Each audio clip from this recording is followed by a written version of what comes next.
भी वजीर था, एक आज भी वजीर है जो पूरे हिंदुस्तान में ऐलान कर रहा है भाइयों बहनों एनआरसी लागू होगा। और वो वहां दिल्ली के रामलीला मैदान में, नहीं भाइयों बहनों एनआरसी की तो कोई बात ही नहीं है।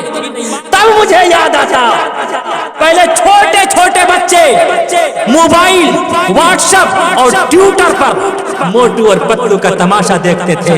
आज पूरा हिंदुस्तान मोटू और पतलू का तमाशा देख रहा है। काली कमली वाले मुस्तफ़ा अहमद मुश्तबा मुहम्मदुर रसूलुल्लाह सल्लल्लाहु अलैहि वसल्लम के इस संसार में उपस्थित होने से पहले पूरी कायनात का नक्शा बिल्कुल चेंज हो चुका था। बात बात पर मरना, लड़ना, झगड़ना, शराबनोशी, कीमारबाजी, जुल्म ज्यादती आम हो चुकी थी। एक भाई दूसरे भाई का गला काट कर उसकी खोपड़ी में शराब पिया करता। अगर किसी के फादर का, किसी के पिता का इंतकाल हो जाता, डेट कर जाते, तो उसका पुत्र अपनी मम्मी को बाप की विरासत समझकर अपनी मम्मी के साथ जिना किया करता, अपनी मां के साथ जिना करता। रूम और फारस में औरतों की मंडियां लगती, गाजर और मूली की तरह औरतों को बाजार से खरीदा जाता। औरत सिर्फ औरत थी, औरत न किसी की मां थी, न किसी की बेटी थी, न किसी की दादी थी, न किसी की नानी थी। औरत सिर्फ औरत थी। सारी इंसानियत तबाही और बर्बादी के दहाने पर खड़ी कपकपा रही थी। बाज घराने में संग दिली का यह आलम था। जब बच्ची की उम्र 5-6 वर्ष को पहुंचती तो उसका जालिम बाप अपनी बच्ची को बना सवार कर एक सुनसान जंगल में ले जाता, वहां ले जाकर गड्ढा खोदता। उसी को वेद में भी कहा गया, दावदशियाम शुक्ल पक्षस्य माधवे माशी माधव जाते ददर्शतु पितरम पितरो हष्टमांसो। पुत्र का बाप, पिता अपनी बच्ची को बना सवार कर सुनसान जंगल में ले जाकर गड्ढा खोदता। गड्ढा खोद कर उस बच्ची को गड्ढे में धकेल दिया करता। लड़की चीखती चिल्लाती, बाप से दया तलब करती। बुखारी की रिवायत है, या अबता इरहम, या अबता इरहम, या अबता इरहम, है मेरे पिता मेरे ऊपर कृपा करो, है मेरे पिता मेरे ऊपर दया करो। लेकिन उस जालिम बाप को जर्रा बराबर रहम नहीं आता। पूरी तारीख में, पूरी हिस्ट्री में इससे बढ़कर सफाकी, इससे बढ़कर दरिंदगी, इससे बड़ा जुल्म, इससे बड़ा सितम, इससे बड़ा अत्याचार और क्या हो सकता है कि एक जालिम बाप अपनी बच्ची को बना सवार कर उसे जिंदा दरगोर कर दे, पैवंदे खाक कर दे। और खुदा की कसम, जिस वक्त एक बाप अपनी पुत्री को जेरे जमी करता होगा, उस वक्त दर्द और अलम के क्या समा गुजरते होंगे। क्या जमीन और आसमान, धरती और आकाश उस मंजर को देखकर कांप न गया होगा। क्या दीगर हैवानों का दिल उस मंजर को देखकर तड़प न गया होगा। खुदा की कसम, जब सारी इंसानियत तबाही और बर्बादी के दहाने पर खड़ी कपकपा रही थी, तो ऐसे नाजुक मोड़ पर उन मासूम कलियों ने अल्लाह के सामने हाथ फैला कर दुआ की, ऐ मालिक कायनात, ऐ खालिक कायनात, ऐ जमी को जमा को, मकी को मका को, आसमानों को जमीनों को, दरियाओं को जंगलों को, बयाबानों को वीरानों को पैदा करने वाले, मुझे इन जालिमों के जुल्म से बचा ले, मुझे इन शैतानों की शैतानत से बचा ले। तो अचानक अर्श अजीम थर्रा उठा। फिर इस रूए जमीन पर एक ऐसा अंतिम महापुरुष उपस्थित हुआ जिनका अखलाक भी उम्दा, किरदार भी उम्दा, सीरत भी उम्दा, सूरत भी उम्दा, चेहरा भी उम्दा, जिनकी जुल्फे भी उम्दा, जिनके होंठ भी उम्दा, जिनके रुखसार भी उम्दा, जिनकी आंखें भी उम्दा, जिनकी पेशानी भी उम्दा, जिनकी गर्दन भी उम्दा, जिनका बाजू भी उम्दा, जिनकी हथेली भी उम्दा, जिनकी हथेली की उंगली भी उम्दा, जिनकी शिकम भी उम्दा, जिनकी पुश्त भी उम्दा, जिनका सीना भी उम्दा, और जिनकी पेशानी की धड़कन और दिल भी उम्दा, जिनकी कमर भी उम्दा, जिनका जानू भी उम्दा, जिनका घुटना भी उम्दा, जिनकी पिंडली भी उम्दा, जिनका तलवा भी उम्दा, जिनके तलवे का धूल भी उम्दा। सुभान अल्लाह, नारे तकबीर। जैसे ही काली कमली वाले मुस्तफ़ा मुहम्मदुर रसूलुल्लाह सल्लल्लाहु अलैहि वसल्लम ने इस संसार में कदम रखा, सारी इंसानियत बखुशी होकर ये पुकार कर, सारी इंसानियत ये कहने लगी, मुबारक हो के खत्मुल मुरसली तशरीफ ले आए, मुबारक हो के खत्मुल मुरसली तशरीफ ले आए, जनाबे रहमतुल लिल आलमी तशरीफ ले आए। जैसे ही अंतिम महापुरुष ने इस रूए जमीन पर अपना कदम रखा है, तो आप अलैहिस्सलातु वस्सलाम ने मोहब्बत और प्रेम का संदेश देते हुए सारी इंसानियत और मानवता को सबसे पहले यको जगदीश्वरा यको जगत गुरु सर्व अवतार सती सर्व धर्म ग्रंथ सती, सबसे पहले ईश्वर एक है, गॉड ओनली वन। आप अलैहिस्सलातु वस्सलाम ने अल्लाह की वहदानियत की तबलीग की। आप अलैहिस्सलातु वस्सलाम ने अहमे वसो यमिदम वदामि जुष्टम देवाभिरुत्मानुषिबी यम कामय तंत मुगरम कुर्नुमितम परमानम तमुर्शितम सुमेधामु। आप अलैहिस्सलातु वस्सलाम ने सारी इंसानियत को सतमार की तरफ बुलाया, तो कायनात का जर्रा जर्रा उस वक्त आप अलैहिस्सलातु वस्सलाम का दुश्मन बन गया। किसी ने रास्ते में कांटे बिछाए, किसी ने चेहरे पर थूक कर आजमाया और किसी ने गर्दन मुबारक पर ओझड़ी डाली, और किसी ने आप अलैहिस्सलातु वस्सलाम की हाउटिंग और कत्ल का मंसूबा बनाया। लेकिन आप अलैहिस्सलातु वस्सलाम ने किसी को नाराज नहीं किया, बल्कि अपने अखलाक और किरदार से सबको खुश कर दिया। मेरे सरकार जब तशरीफ लाए, मेरे सरकार जब तशरीफ लाए, कली कली खिली और फूल मुस्कुराए, सारा संसार गुलजार हो गया, सारा संसार गुलजार हो गया, जिसको मेरे मुस्तफा से प्यार हो गया, जिसको मेरे मुस्तफा से प्यार हो गया, फिर तो समझो उसका बेड़ा पार हो गया, जिसको मेरे मुस्तफा से। आप अलैहिस्सलातु वस्सलाम ने अपने अखलाक और किरदार से सबको खुश कर दिया। लेकिन उसके बावजूद आज बहुत से लोग इस्लाम पर एतराज करते हुए कहते कि इस्लाम तलवार की आधार पर फैला। अगर इस्लाम तलवार की आधार पर फैलता, खुदा की कसम, तुम तो दूर की बात, 850 साल मुसलमानों ने हुकूमत की, खुदा की कसम कोई हिंदू नजर नहीं आता। हम मुसलमानों ने हमेशा मोहब्बत और प्रेम का संदेश देते हुए हमेशा सबसे मोहब्बत की है और मोहब्बत और प्रेम के साथ अपना जीवन बिताया है। अगर इस्लाम तलवार से फैलता तो खुदा की कसम आज मुसलमान के सिवा कोई नजर नहीं आता। लेकिन हिदायत देने का मालिक तो सिर्फ और सिर्फ एक ईश्वर और परमात्मा है। यको जगदीश्वरा यको जगत गुरु सर्व अवतार सती सर्व धर्म ग्रंथ सती समता सम्मलन प्रार्थना, सिर्फ और सिर्फ वो एक ईश्वर और परमात्मा है। तो आज मैं ये क्लियर कर देना चाहता आपके सामने, आज बहुत से लोग ये सवाल करते हैं काफिर किसे कहते हैं, व्हाट इज द काफिर, काफिर का अर्थ क्या है, काफिर का मीनिंग क्या है। और बहुत से हमारे हिंदू भाई कहते हैं कि इस्लाम में काफिर को कत्ल करने की इजाजत है, इस्लाम में काफिर को कत्ल करने का अधिकार, दिशा और निर्देश मौजूद है। आज मैं ये क्लियर कर देना चाहता, आपसे भी अगर कोई ये सवाल करे काफिर किसे कहते, काफिर का अर्थ है एक धर्म का मानने वाला।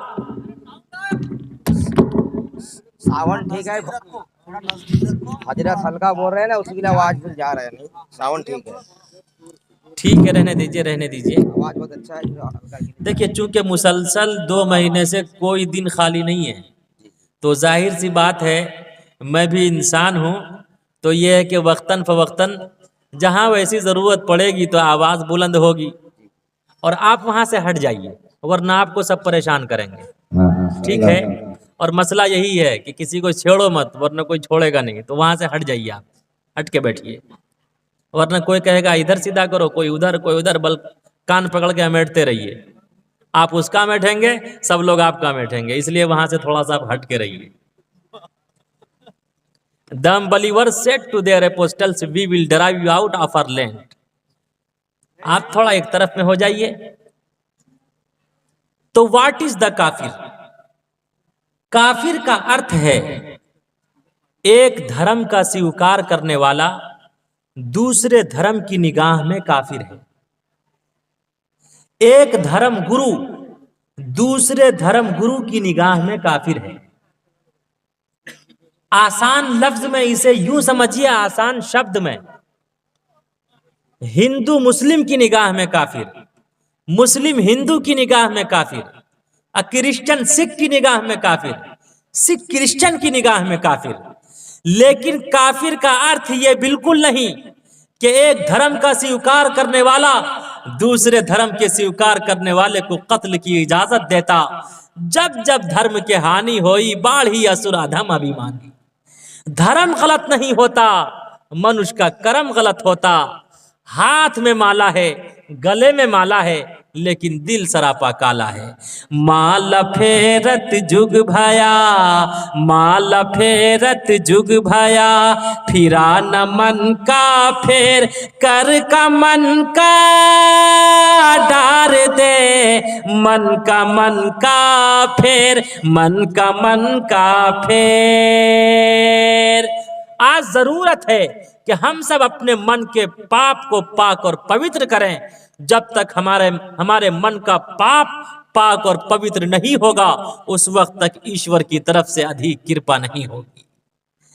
अंतिम महापुरुष अगर इस्लाम तलवार से फैलता और इस्लाम में काफिर को कत्ल करने की इजाजत, अधिकार और आदेश होता, आपने सुना होगा, बल्कि हिंदू भाई भी ये किस्सा सुनाते हैं कि एक क्रिश्चियन तलवार लेकर काली कमली वाले मुस्तफा सल्लल्लाहु अलैहि वसल्लम के घर आया। आने का अंदाज बड़ा अजीबो गरीब है। हाथ में नंगी तलवार लेकर आता है, कलाम गुस्ताखाना है, ना अदब है ना एहतराम है। आकर कहता है कि मोहम्मद, मैं तेरा मेहमान हूं, दूर से आया हूं, थका मांदा हूं, भूख और प्यास से बेचार हूं, सबसे पहले तुम मुझे भोजन कराओ। ओ दुनिया वालों, ओ अपने आप को उशाक़ नबी कहने वालों, जरा मेरे नबी का अखलाक देखो, मेरे नबी का कैरेक्टर देखो, मेरे नबी का अतवार देखो। आप अलैहिस्सलातु वस्सलाम ने फरमाया, आप तशरीफ रखिए, आप यहीं पर बैठिए। दस्तरखान बिछाया, घर में जो खाना हाजिर था दस्तरखान पर पेश कर दिया। वो क्रिश्चियन रोटियां तोड़ तोड़ कर कुछ खाता है, कुछ जमीन पर गिराता है। अंतिम महापुरुष अपनी निगाहे नबूवत से देख रहे हैं कि आज मेरे ही दस्तरखान पर मेरी सुन्नत की धज्जियां उड़ाई जा रही है, लेकिन आपने न रोका, न टोका, न बुरा भला कहा, बल्कि आप अलैहिस्सलातु वस्सलाम ने उनसे प्रेम किया, उनका सम्मान किया और उनको भोजन कराया। वो यहूदी, वो क्रिश्चियन दिल ही दिल में सोचता है, मैं बचपन से सुनता चला आ रहा था आखिरी नबी मोहम्मद होंगे, मरुस्थल निवासिनम, वो मक्का में पैदा होंगे और उनकी माता का नाम सोमवती होगा और उनके बाप का नाम विष्णु यश होगा, यानी अब्दुल्ला होगा। हो न हो, ये गालिबन वही नबी है, लेकिन एक बार और आजमा कर देखो। उसने कहा कि ऐ मोहम्मद, तूने मुझे खाना भी खिलाया, तूने मुझे पानी भी पिलाया, तूने मुझे भोजन भी कराया, तूने मुझसे प्रेम भी किया, तूने मेरा सम्मान भी किया, अब मेरे आराम के लिए बिस्तर लगा दो।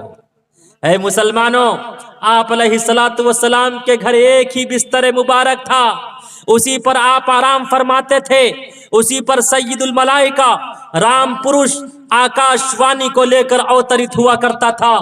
मेरे आका का बिस्तर पाक साफ था, लेकिन यहूदी काफिर था, कुफ्र के दलदल में फंसा हुआ था, लेकिन मेरे नबी का मेहमान था।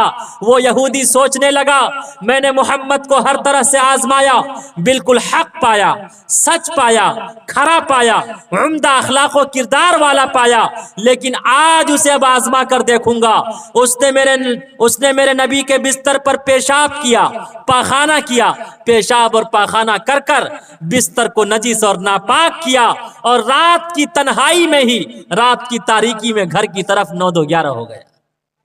जब आधे रास्ते में पहुंचा तो सोचने लगा कि यार मैं तो तलवार छोड़कर जा रहा, आया था कत्ल करने के इरादे से, बल्कि यहीं पर रुककर मैं कहता, अरे तू तलवार छोड़कर नहीं, बल्कि तू तो ईमान को छोड़कर जा रहा है, तू नबी की मोहब्बत छोड़कर जा रहा है, तू नबी की उल्फत छोड़कर जा रहा है, अरे तू जन्नत छोड़कर जा रहा है।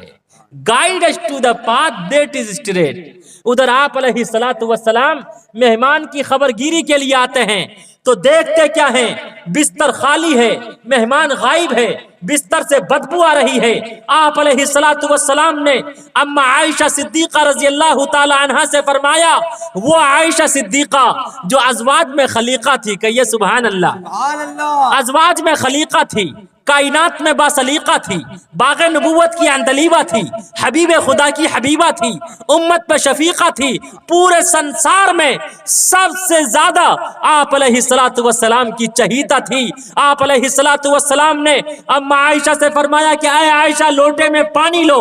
आप अलैहिस्सलातु वस्सलाम अपने हाथ से उसकी नजासत को साफ कर रहे हैं। अम्मा आयशा सिद्दीका लोटे से पानी डाल रही हैं। खुदा की कसम, आप अलैहिस्सलातु वस्सलाम ये भी कह रही हैं, आप अलैहिस्सलातु वस्सलाम ये कह रहे हैं, अम्मा आयशा सिद्दीका रज़ियल्लाहु ताला अन्हा भी सुन रही हैं। आप फरमा रहे हैं, क्या ओ मेरे मेहमान, तू कहां चला गया, तुझे दस्त हो गया, तुझे बड़ी दिक्कत और परेशानी का सामना करना पड़ा होगा। कभी अल्लाह तेरे बारे में मुझसे कोई क्वेश्चन न कर ले। ओ दुनिया वालों, ओ अपने आप को उशाक़े नबी कहने वालों, जरा मेरे नबी का अखलाक देखो। आप अलैहिस्सलातु वस्सलाम बिस्तर मुबारक साफ कर रहे हैं, अचानक पीछे से बिलाल हबशी जो आपका सच्चा भगत था, बिलाल हबशी आ गए। फरमाया, या रसूल अल्लाह, सब कहिए सल्लल्लाहु अलैहि वसल्लम, मैं आपका खादिम और गुलाम हूं, आप ये काम मेरे सुपुर्द कीजिए, मैं बिस्तर को साफ करूंगा। ओ दुनिया वालों, ओ अपने आप को नबी का प्रेमी कहने वालों, मेरे नबी का अखलाक देखो, मेरे नबी का किरदार देखो, मेरे नबी का कैरेक्टर देखो। आप अलैहिस्सलातु वस्सलाम ने फरमाया, ओ मेरे बिलाल, मेहमान मेरा था ना कि तेरा था। कल कयामत के दिन जब अंबिया जमा होंगे, औलिया जमा होंगे, अख्ताब जमा होंगे, सारी इंसानियत जमा होगी, उस वक्त ईश्वर और परमात्मा इस मेहमान के बारे में सवाल करेगा, तो ये सवाल मुझसे होगा न कि तुमसे होगा, इसलिए बिस्तर तो मैं ही साफ करूंगा। आज ऐसा अखलाक हम मुसलमानों में भी आ जाए। आज हमारे यहां मेहमान आ जाता तो ऐसा महसूस होता कि कौन सी मुसीबत आ गई। अल्लाह रब्बुल इज्जति वल जलाल ने फरमाया, 3 चीजें नेमत है, अल्लाह की तरफ से आता करदा नेमत है, इंसान उसे अपने लिए जहमत समझता है। नंबर 1, बेटी अल्लाह की तरफ से नेमत और रहमत है, लेकिन इंसान समझता है, ओहो बेटी आ गई, अब तो निकाह कराना पड़ेगा। दूसरी चीज, मेहमान, जब मेहमान आता तो कहता ओ खर्चे का घर आ गया, अब कोठी खाली हो जाएगी। और तीसरी चीज बारिश, बारिश भी अल्लाह की तरफ से आता करदा नेमत है। आप अलैहिस्सलातु वस्सलाम ने फरमाया कि इन नेमतों की कद्र क्या करो। इंशाअल्लाह हम सब कद्र करने वाले बनेंगे इंशाअल्लाह। तो Islam is inspired by character, not by sword. इस्लाम तलवार से नहीं, इस्लाम प्यार से फैला है, मोहब्बत से फैला है, प्रेम से फैला है। और इस्लाम में तलवार की लड़ाई छोटी लड़ाई है, मन के पाप को मारना बड़ी लड़ाई है। कामयाब है वो मनुष्य जो तलवार की लड़ाई को छोड़ दे और मन के पाप को पाक और पवित्र करने की कोशिश करे। तो इस्लाम जब अपना तारुफ कराता, अल्लाह रब्बुल इज्जत ने पसंद किया। अल्लाह ने फरमाया इन्नद-दीन इंदल्लाहिल इस्लाम, अल्लाह फॉरवर्ड दीन इज इस्लाम। अल्लाह ने मजहब इस्लाम को पसंद किया। और अंतिम महापुरुष ने फरमाया कि इस्लाम क्या है। अंतिम महापुरुष ने फरमाया अद्दीन व नसीहा, Islam is the name of benevolence. इस्लाम नाम है मोहब्बत का, इस्लाम नाम है उल्फत का, इस्लाम नाम है अखलाक का, इस्लाम नाम है किरदार का, इस्लाम नाम है भटके हुए को रास्ता दिखाने का, इस्लाम नाम है भूखे को खाना खिलाने का, इस्लाम नाम है प्यासे को पानी पिलाने का, अरे इस्लाम नाम है जुल्म करने वाले को सीने से लगाने का। और वही इस्लाम नाम है जालिमों को मजलूम को जालिमों के जुल्म से बचाकर जालिमों के पंजे को मरोड़ने का नाम भी इस्लाम है, सिर्फ और सिर्फ मोहब्बत और प्रेम का नाम ही नहीं। एक यहूदी मस्जिद नबी में आया। आप उस वक्त वो मस्जिद कच्ची थी।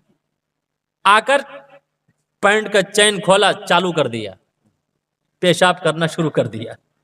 सहाबे किराम लपके मारने के लिए। आप अलैहिस्सलातु वस्सलाम ने फरमाया नहीं नहीं, अभी ये बुद्धिमान नहीं है, जब इसके अंदर समझ होगी तो ये कभी भी मस्जिद में पेशाब नहीं करेगा। वहां ऐसा अखलाक पेश करना था। और वही आप अलैहिस्सलातु वस्सलाम जब मस्जिद जा रहे थे तो देखा कि दीवार पर थूक पड़ी हुई है, किसी ने थूक दिया है। जैसे आजकल के नौजवान गुटखा उटका खाते हैं, मस्जिद में जाकर थूक देते हैं, या इर्द गिर्द में या दीवार पर थूकते हैं। आप अलैहिस्सलातु वस्सलाम ने जैसे ही मस्जिद की दीवार पर थूक देखा, आप अलैहिस्सलातु वस्सलाम ने फरमाया कौन है जिसने मस्जिद की दीवार पर थूका है। आप अलैहिस्सलातु वस्सलाम का चेहरा लाल पीला हो गया। आप गुस्से में आग बगोला हो गए। क्यों?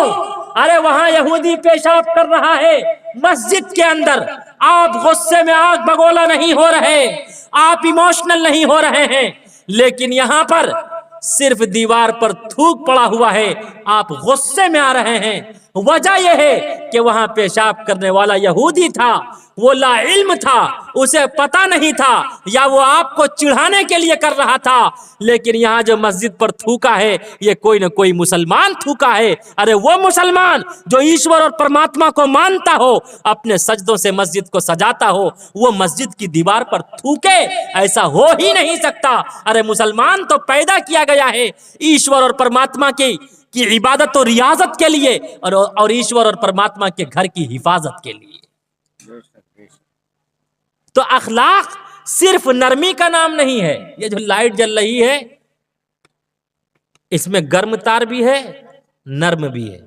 तो नरमी और गर्मी, बस शर्त यह है कि नरमी के मौके पर नरमी दिखाएं और गर्मी के मौके पर। लेकिन क्या बताऊं ऐ मुसलमान, तुमसे नादानी तेरी, नाम को बस रह गई है अब मुसलमानी तेरी। आज हम फौरन ऐसी गर्मी दिखा देते। Prophet Muhammad said divorce is the most displeasing thing to Allah above all the lawful things. एक पति ने बड़ी मोहब्बत से अपनी पत्नी को अपने करीब बुलाया, कम हियर, इधर आओ। उसने फौरन गुस्से में कहा हट जहन्नमी। वाइफ ने अपने हस्बैंड से कहा हट जहन्नमी।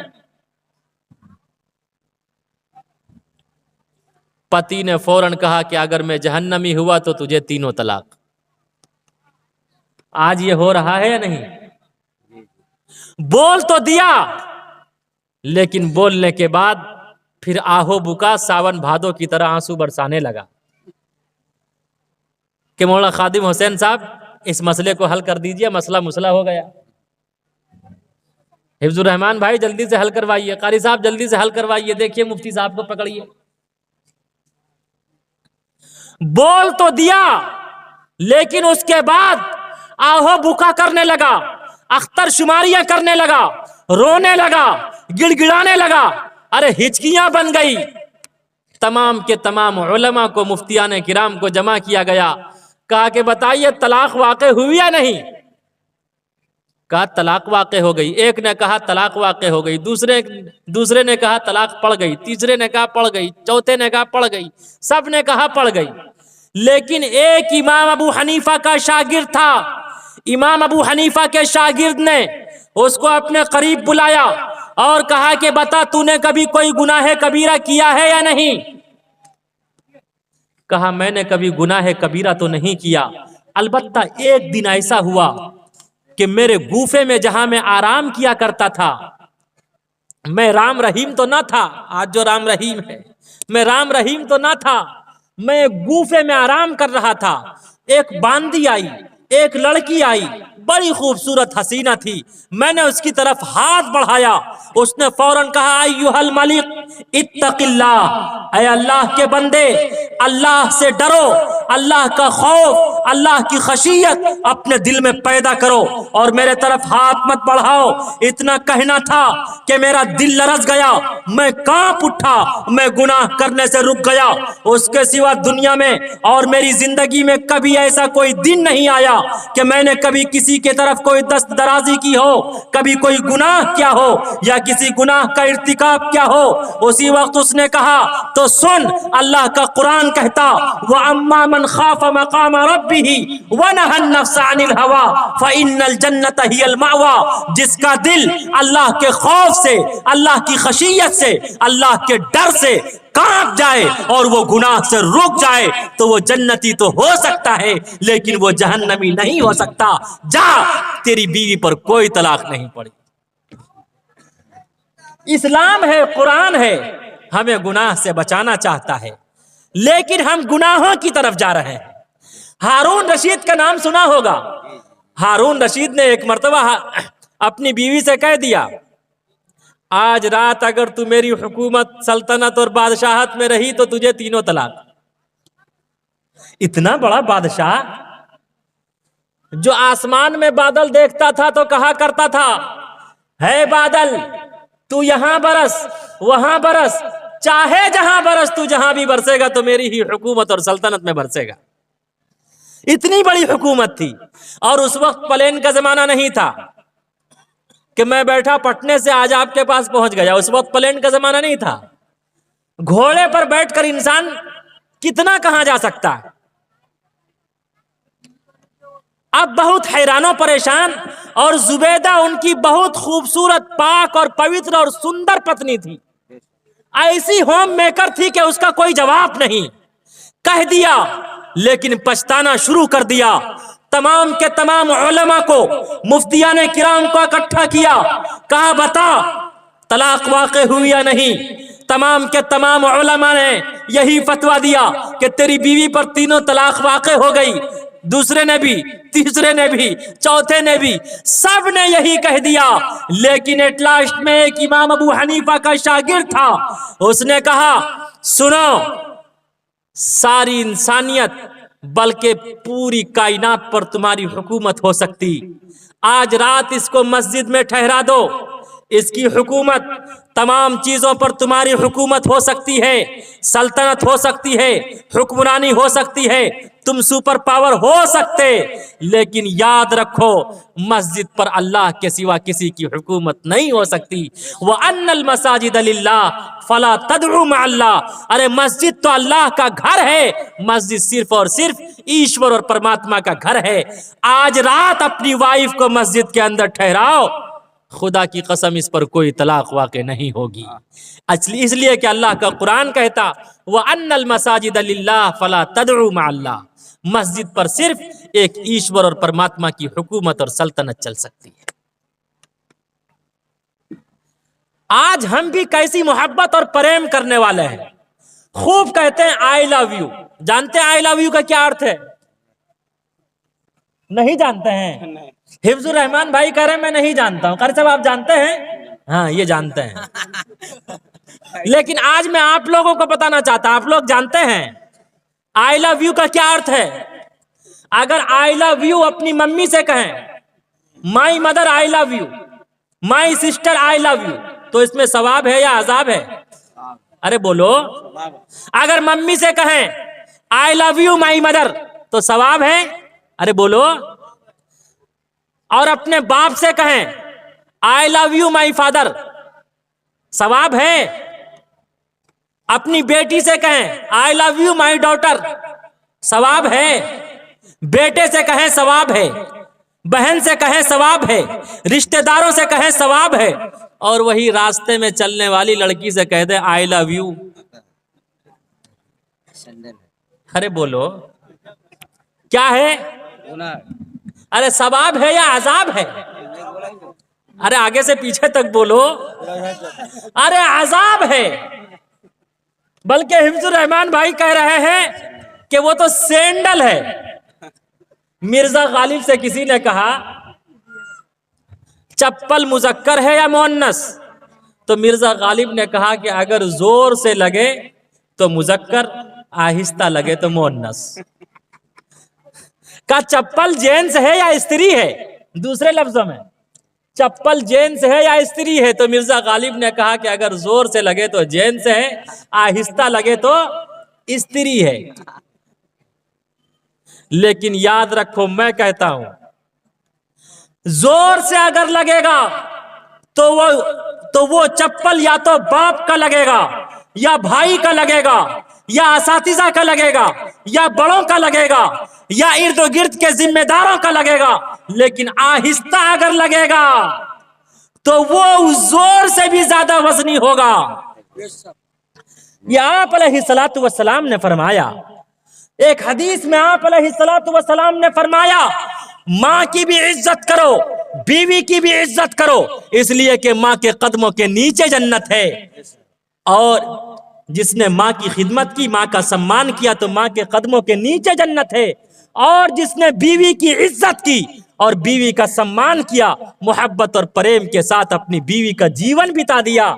ज़ईफ हदीस ही सही, लेकिन फजाइल के सिलसिले में ज़ईफ हदीस भी काबिल कबूल है। आप अलैहिस्सलाम ने फरमाया जो अपनी पत्नी का, अपनी वाइफ का सम्मान करेगा और मोहब्बत और प्रेम के साथ जिंदगी गुजार पाएगा, अल्लाह रब्बुल इज्जत कल क़यामत के दिन उसके लिए जन्नत के 8 दरवाजे खोल देगा। सुभान अल्लाह, सुभान अल्लाह।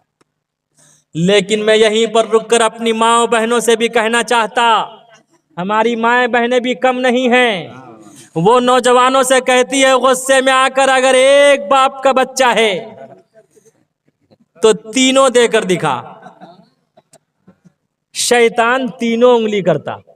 शैतान की उंगली तो हम और आपसे बहुत बड़ी उंगली होती है। ये नौजवान जज्बे में आकर तीनों तलाक दे दिया करता। इसलिए हमारी माएं बहनें आप भी सुने, आप अलैहिस्सलातु वस्सलाम ने फरमाया अगर कोई औरत अपने शौहर से तलाक का मुतालबा करती, या कोई शौहर अपने बाप, माँ या रिश्तेदार के कहने की वजह से या नशे में होने की वजह से वो अपनी वाइफ को तलाक देता, तो अल्लाह के नबी अलैहिस्सलातु वस्सलाम ने फरमाया ऐसा मर्द और ऐसी खातून को जन्नत तो दूर की बात, उसे कभी जन्नत की खुशबू भी ना मिलेगी। इसलिए आज ही ये तहैया करो कि हम सब अपने माशरे से तलाक जैसे नासूर को खत्म करेंगे, कभी भी जज्बे में आकर अपनी बीवी को तलाक नहीं देंगे। ये एक सोची समझी साजिश है कि जब ये नौजवान तलाक देंगे तो इसे 3 साल की सजा मिलेगी, ये जेल की सलाखों के पीछे जाएंगे। और ऐ मुसलमानों, सीने पर हाथ रखकर बताओ, जिसका बेटा 3 तलाक देने की वजह से जेल की सलाखों के पीछे चला जाए तो क्या उसका बाप बहू को अपने घर में रहने देगा? अरे रहने देगा? साफ ये मतलब है और ये वाज़े है, ये क्लियर है। इसका अर्थ ये है कि शौहर जेल की सलाखों के पीछे तड़पता रहे और बीवी अपने मैके में तड़पती रहे, और जब बच्चे बड़े हो जाते हैं तो माँ बाप खाने कमाने के लायक नहीं होते, वो तो खुद बदहाल होते हैं, और जो बच्चा है वो अपने हाथ में कासे गदाई लेकर भीख मांगने पर मजबूर हो जाए, ये एक सोची समझी हुई साजिश है। तलाक बहाना है, मुसलमान निशाना है। अब मैं सिर्फ एक नुक्ता और पेश करके, आप अलैहिस्सलातु वस्सलाम ने फरमाया, अब गज़ल हलाल इंदल्लाहि अत्तलाक, तमाम हलाल चीजों में सबसे ज्यादा नापसंदीदा चीज अल्लाह के नजदीक अगर कोई है तो वो तलाक है, तलाक है, तलाक है, तलाक। एक अल्लाह के बहुत बड़े वली गुजरे हैं, ख्वाजा अबुल हसन खरकानी। आज हम और आप ख्वाजा के नाम का खूब नारा लगाते हैं, लेकिन ख्वाजा के अखलाक को, ख्वाजा के किरदार को नहीं अपनाते। कहते हैं ख्वाजा का दामन नहीं छोड़ेंगे, ख्वाजा का दामन नहीं छोड़ेंगे। ख्वाजा से इश्क और मोहब्बत का नारा लगाने वालों, ध्यान पूर्वक से सुनो। कुछ लोग ख्वाजा अबुल हसन खरकानी के घर पर ख्वाजा अबुल हसन खरकानी से मुलाकात के लिए गए, दर्शन देने के लिए गए। दरवाजे पर दस्तक दी, प्लीज ओपन द डोर, बराहे करम दरवाजा खोलिए। अंदर से उनकी वाइफ ने दरवाजा खोला। कहा क्या बात है? कहा हजरत से मुलाकात करनी है। कहा यहाँ कोई हजरत वजरत नहीं है, भागो यहाँ से, गेट आउट। उसने भी सोचा कौन है जो इस तरह से मेरे क्वेश्चन का उत्तर दे रही है। फौरन उन लोगों ने फिर दूसरी मर्तबा दरवाजे पर दस्तक दी, प्लीज ओपन द डोर, बराहे करम दरवाजा खोलिए। दरवाजा खोला वाइफ ने। कहा क्या बात है? उसने फिर इज़्ज़त समाउन फतरत इज़्ज़त समाउन शक्कत, ऐसी ऐसी बातें बोलना शुरू कर दिया। कहा यहाँ कोई हजरत वजरत नहीं है, मेरी निगाह में उससे बड़ा बदबख्त, उससे बड़ा कमबख्त कोई नहीं है, गेट आउट, भागो यहां से। कहा बोल कौन रही है? कहा मैं तो उनकी वाइफ बोल रही हूं। और बीवी से ज्यादा कोई अपने शौहर को जान सकता? बात भी सही है, बीवी से ज्यादा कोई अपने शौहर को जान भी नहीं सकता। कहा मेरी निगाह में उससे बड़ा कमबख्त और बदबख्त कोई नहीं है, भागो यहां से। वो तमाम के तमाम जो सच्चे भगत थे, बीवी के कहने पर आकर वो लोग वापस हो गए। जब वापस हुए तो जिस जंगल के करीब से गुजर रहे थे, ख्वाजा अबुल हसन खरकानी का काम यह था कि वो लकड़ियां काट के, लकड़ियां जमा करके शेर की पुश्त पर रखते थे और उसी से बीवी बाल बच्चों की परवरिश किया करते थे। लकड़ियों का कारोबार था। वो तमाम के तमाम सच्चे भगत वापस हो रहे थे। ख्वाजा अबुल हसन खरकानी शेर की पुश्त पर बैठकर एक हाथ से शेर का कान पकड़े हुए हैं, दूसरे हाथ से लकड़ी का गट्ठर पकड़े हुए हैं और शेर के कान को पकड़ते हुए जंगल से बाहर निकल रहे हैं। अचानक जब उन तमाम भक्तों की नजर पड़ी, फौरन देखकर कदमों में गिर पड़े कि हाय ईश्वर और परमात्मा, वहां का ये हाल, यहाँ का ये हाल, ये तो धरती और आकाश का अंतर है। उसने तौबा तिल्ला किया। कहा क्या हुआ? कहा हजरत मैं तो आपके घर पे गया था आपसे मुलाकात के लिए, लेकिन आपकी बीवी ने कहा कि मेरी निगाह में उससे बड़ा बदबख्त और कमबख्त कोई नहीं है, वहां का वो माजरा, यहाँ का ये है। फरमाया अरे वो तो मेरी वाइफ है, मुझसे दिल लगी यूं ही करती रहती है, तुम बताओ तेरा क्या काम है। देखो एक ख्वाजा थे, उनका अखलाक देखो, उनका किरदार देखो, उनका अतवार देखो, उनकी बात देखो, उनकी बोल देखो। मैंने गाड़ी पर लिखा हुआ देखा, पीछे लिखा हुआ था ख्वाजा गरीब नवाज। दूसरी पे देखा कि ख्वाजा का दामन नहीं छोड़ेंगे। क्या यही ख्वाजा का दामन है? ख्वाजा अबुल हसन खरकानी ने फरमाया बता क्या काम है? कहा हजरत आपकी वाइफ तो बहुत टेढ़ी है। आज जो हम लोग शिकायत करते, हजरत आपकी वाइफ बहुत टेढ़ी है, बहुत जज्बाती है। फरमाया क्या हुआ? कहा हजरत आपने उसे बर्दाश्त कैसे किया है, उसे तो कब न कब तलाक दे देना चाहिए। ख्वाजा अबुल हसन खरकानी ने फरमाया हाँ मैंने भी बार बार यही सोचा कि मैं उसे तलाक दे दूं, तलाक दे दूं, तलाक दे दूं, लेकिन जब जब मैंने तलाक का इरादा किया तो मेरी निगाह में, अरे नौजवानों, अपने सीने पर हाथ रखकर और दिल की धड़कन से पूछो, काली कमली वाले मुस्तफा मोहम्मद रसूलुल्लाह सल्लल्लाहु अलैहि वसल्लम से मोहब्बत करने वाले उस वलीउल्लाह ने, ख्वाजा अबुल हसन खरकानी ने फरमाया, मैंने अपनी बीवी को तलाक देने का इरादा किया, लेकिन जब जब मैंने तलाक देने का इरादा किया तो मेरे जहन में काली कमली वाले मुस्तफा सल्लल्लाहु अलैहि वसल्लम की वो हदीस गर्दिश करती रही। आप अलैहिस्सलातु वस्सलाम ने फरमाया, अब गजल हलाल इंदल्लाहि अत्तलाक, अल्लाह की निगाह में सबसे बुरी चीज अगर कोई है, prophet Muhammad said divorce is the most displeasing thing to Allah above all the lawful things. अल्लाह की निगाह में अगर कोई चीज सबसे बुरी है तो तमाम हलाल चीजों में सबसे बुरी कोई चीज है, सबसे खतरनाक कोई चीज है तो वो तलाक है, तलाक है, तलाक है। We like the displeasure of the wife but do not like the displeasure of Allah. मेरी बीवी नाराज हो जाए, लेकिन मैं इसे तलाक देकर अल्लाह को कभी नाराज नहीं कर सकता। ऐ मुसलमानों, ऐ नौजवानों, बताओ आज हमारा भी यह अखलाक हो जाए, आज हम भी यह तहैया कर लें, हमारी बीवी चाहे कितना ही बदकिरदार हो जाए, कितनी ही टेढ़ी हो, लेकिन मैं उसे तलाक नहीं दूंगा। और आज की बीवी भी ये तहैया कर ले कि मेरा शौहर चाहे मुझे कुछ भी कर दे, कुछ भी कह दे, मैं अपने शौहर से तलाक और जवाब का मुतालबा ना करूंगी। एक दूसरे का सम्मान करने लगे तो ऐ मुसलमानों बताओ कभी तलाक के वाकयात पेश आएंगे? ख्वाजा अबुल हसन खरकानी ने उन तमाम सच्चे भक्तों को वापस किया और अल्लाह से दुआ की कि ऐ मालिक कायनात, सारी दुनिया मेरा कहा मानती है लेकिन मेरी बीवी मेरा कहा नहीं मानती। तू मुझे कोई ऐसी करामत अता करके मेरी बीवी भी मेरा कहा मानने लगे, मेरी बीवी भी मेरा सम्मान करने लगे, वो दीवानी बन जाए। अल्लाह ने उनकी दुआ कबूल की, वो हवाओं में उड़ने लगे। अल्लाह ने ऐसी करामत अता की कि वो हवाओं में उड़ने लगे। सुभान अल्लाह, सुभान अल्लाह। उड़ते उड़ते जा रहे थे, असर की नमाज हुई, असर की अजान हुई, नमाज अदा की, नमाज अदा करने के बाद घर गए, घर में अपनी अहलिया को सलाम किया, अपने वाइफ को सलाम किया, अस्सलामु अलैकुम व रहमतुल्लाह। और मुझे बड़ा ताज्जुब होता है, अफसोस होता है, बड़ी मायूसी होती है। बहुत सी ऐसी खवातीन का फोन आता है कि हजरत मेरे शौहर ने मुझे तिरपल तलाक दे दिया। मैंने कहा क्यों? कहा बस मेरी गलती ये थी, जैसे ही उसने फोन उठाया तो मैंने सलाम नहीं किया।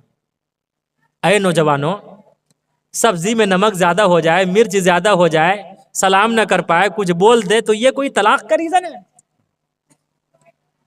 अरे है ये रीजन? ये तो तलाक का रीजन नहीं है। जबकि मसला है खड़ा होने वाला बैठने वाले को सलाम करे, बैठने वाला लेटने वाले को सलाम करे, फोन करने वाला सलाम करेगा या जो फोन उठाएगा वो सलाम करेगा?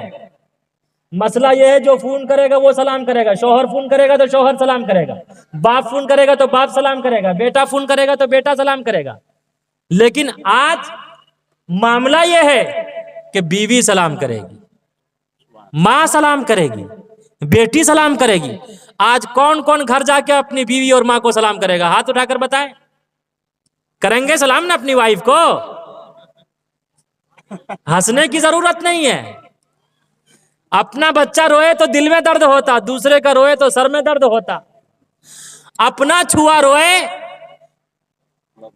अपना छुआ अपना बबुआ, अपना बबुआ रोए तो दिल में दर्द होता, दूसरे का बुआ रोए तो सर में दर्द होता। अपनी वाइफ रोए तो सर में दर्द होता, दूसरे की रोए तो दिल में दर्द होता। हाय ईश्वर और परमात्मा, ऐसे दर्द से दर्द और एहसास ना हो तो वो अच्छा है। नशा पिला के गिराना तो सबको आता है, नशा पिला के गिराना तो सबको आता है। मजा तो तब है कि मजा तो तब है कि गिरते को रोक ले साकी, मजा तो तब है कि गिरते को रोक ले साकी। ख्वाजा अबुल हसन खरकानी ने अपनी बीवी को सलाम किया, अस्सलामु अलैकुम व रहमतुल्लाह। बीवी ने सलाम का जवाब दिया, वालेकुम सलाम व रहमतुल्लाह। क्या बड़े बुजुर्ग बने फिरते हो। आज मैंने एक बुजुर्ग को देखा, वो हवा में उड़ रहे थे। तो क्या मेरी जान, आई लव यू, ब्यूटीफुल, 70 साल का बुढ़ा वेरी वेरी थम्स यू। फरमाया मेरी जान, मेरी शरीके हयात, मेरे दिल की धड़कन, वो कोई और नहीं था, वो मैं ही था। फरमाया ओ हो तुम थे, इसीलिए तो टेढ़े टेढ़े उड़ रहे थे। अल्लाह ने उनकी फितरत में टेढ़ापन रखा है, लेकिन काली कमली वाले मुस्तफ़ा सल्लल्लाहु अलैहि वसल्लम ने अपने अखलाक से, अपने किरदार से, अपनी मोहब्बत से आप अलैहिस्सलातु वस्सलाम ने मोहब्बत और प्रेम का वो संदेश दिया कि उसका कोई जवाब नहीं। क्यों? इसीलिए कुरान कहता लक़द जाअकुम रसूलुम मिन अनफुसिकुम, मेरा महबूब आ गया। वेदा अहमदम पुरुषम महांतम अदित्य वनम तमसः परस्ता तमिव विदिताति मिलतियु मिति नाना यह पनथा विधाति नाया। और आप अलैहिस्सलातु वस्सलाम ने हर एक का सम्मान किया। आज कुछ लोग मोहब्बत और प्रेम को भेदभाव में तब्दील करते, वो ध्यान पूर्वक से मेरी बात सुने। अकबर बादशाह का जमाना था। अकबर बादशाह के वजीर का नाम था बिरबल। क्या नाम था? बीरबल। अरे आगे से पीछे तक बोलो। बीरबल। अकबर बादशाह के वजीर का क्या नाम था? बिरबल। बिरबल बहुत बड़ा विद्वान था। कुछ भेदभाव करने वालों ने अकबर बादशाह से कहा कि हम में से किसी को अपना वजीर बना लीजिए। अकबर बादशाह ने उन तमाम भेदभाव करने वालों का क्लास लिया, एग्जाम लिया। कहा कि ये 3 पैसे हैं, जाओ 1 पैसे का अब खरीदना, दूसरे का तब खरीदना, तीसरे का ना अब खरीदना ना तब खरीदना।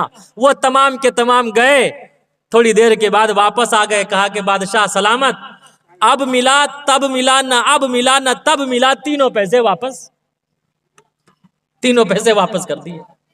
उसके बाद अकबर बादशाह ने बिरबल से कहा, ध्यान पूर्वक से सुनिएगा। अकबर बादशाह ने बिरबल से कहा, है बिरबल, अब तू जा इन तमाम भेदभाव करने वालों के साथ जा। 1 पैसे का अब खरीदना, दूसरे का तब खरीदना, तीसरे का ना अब खरीदना ना तब खरीदना। बिरबल जाता है, देखता क्या है, एक जलेबी की दुकान है, गर्म और ताजी जलेबी बन रही है। 1 पैसे की जलेबी खरीद ली। वो जलेबी उस वक्त बहुत गर्म थी, उसे थैली में कर लिया। थोड़ा और आगे बढ़ा तो देखता क्या है कि एक बुढ़िया अपने हाथ में भिक्षा पात्र लेकर ईश्वर और परमात्मा के नाम पर क्वेश्चन कर रही है। ओम भूर्भुवः स्वः तत्सवितुर्वरेण्यं भर्गो देवस्य धीमहि धियो यो नः प्रचोदयात्। है कोई ईश्वर और परमात्मा के नाम पर दान करने वाला? दूसरा पैसा उस बुढ़िया को दान कर दिया। जब थोड़ा और आगे बढ़ा तो देखता क्या है कि रक्स और सुरूर की महफिल लगी हुई है, नाच और गाने की मजलिस लगी हुई है। तीसरा पैसा देकर नाच देख लिया। उसके बाद अकबर बादशाह के दरबार में पहुंचा। अकबर बादशाह ने कहा, 3 पैसे क्या किए? अकबर बादशाह से उस बिरबल ने कहा कि बादशाह सलामत, 1 पैसे की मैंने जलेबी खरीद ली। जलेबी उस वक्त गर्म थी, खाने के काबिल न थी, अब खाने के काबिल है। 1 पैसे का मैंने ये अब खरीद लिया। कहा दूसरा पैसा? कहा दूसरा पैसा मैंने एक बुढ़िया को दान कर दिया जो अब काम नहीं आया, मरूंगा तब काम आएगा। कहा तीसरा पैसा? कहा तीसरा पैसा देकर मैंने नाच देख लिया जो न अब काम आएगा, मरूंगा न तब काम आएगा। अकबर बादशाह ने उसी वक्त बिरबल की पेशानी को बोसा दिया, बिरबल का सम्मान किया और कहा कि है बिरबल, जब तक मेरा जीवन बाकी रहेगा, जब तक मेरा जीवन रहेगा, जब तक मेरी जिंदगी रहेगी, तू मेरा वजीर रहेगा, तू मेरा होम मिनिस्टर रहेगा। एक वो भी वजीर था। अच्छे दिन पाछे गए, अच्छे दिन पाछे गए, हरि से किया ना है। अच्छे दिन पाछे गए, हरि से किया ना है। अब पछताए होती क्या, चिड़िया चुग गई खेत, चिड़िया चुग गई खेत।